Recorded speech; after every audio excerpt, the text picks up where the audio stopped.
সপ্তাহের বৈদেশিক মুদ্রার রিজার্ভ বেড়েছে ৩৫,৫৯,০০,০০,০০০ আর আইএমএফের হিসাব পদ্ধতি BPM-6 অনুযায়ী হালনাগাদ রিজার্ভের পরিমাণ দাঁড়িয়েছে $১,৮৭৩,৫৯,৭০,০০০।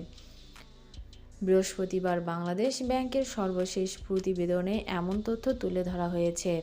এশিয়ান ক্লিয়ারিং ইউনিয়নের ২ মাসের বিল পরিশোধের পর নভেম্বরের মাঝামাঝি বৈদেশিক মুদ্রার রিজার্ভ $১৯ বিলিয়ন নিচে নেমে এসেছে, অর্থাৎ রিজার্ভ দাঁড়ায় $১,৮৪৩,৭০,০০০ বা ১৮.৪৩ বিলিয়ন।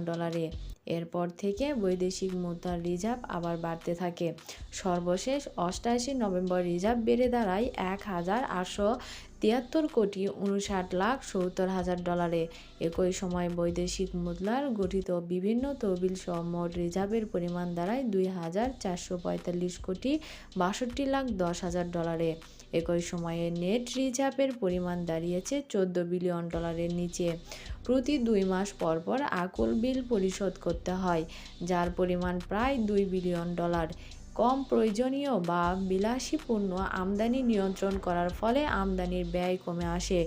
এর প্রভাব পড়ে আকু অঞ্চলের রিজার্ভেও। সেপ্টেম্বর-অক্টোবর ২ মাসে বাংলাদেশকে $১.৫০ বিলিয়ন পরিশোধ করতে হয়। নভেম্বর-ডিসেম্বরে আকু অঞ্চলে আমদানি বিল পরিশোধ করতে হবে জানুয়ারি মাসের মাঝামাঝিতে, যে সময় বৈদেশিক মুদ্রা রিজার্ভ আবার $১.৫ বিলিয়ন কমবে। অবশ্য তার আগে বর্তমান রিজার্ভ বেড়ে দাঁড়ায় $২০ বিলিয়নকে স্পর্শ করবে। আকু হলো অন্তর্দেশীয় লেনদেন নিষ্পত্তির ব্যবস্থা, যার মাধ্যমে বাংলাদেশ ছাড়াও ভুটান, ভারত, ইরান, মালদ্বীপ, মিয়ানমার, নেপাল ও পাকিস্তানের মধ্যকার লেনদেনের দায় পরিশোধ করা হয়। ইরানের রাজধানী তেহরানের এর সদর দপ্তর। এ অবস্থায় সংশ্লিষ্ট দেশগুলোর কেন্দ্রীয় ব্যাংক প্রতি ২ মাস অন্তর আমদানিতে অর্থ পরিশোধ করে থাকে।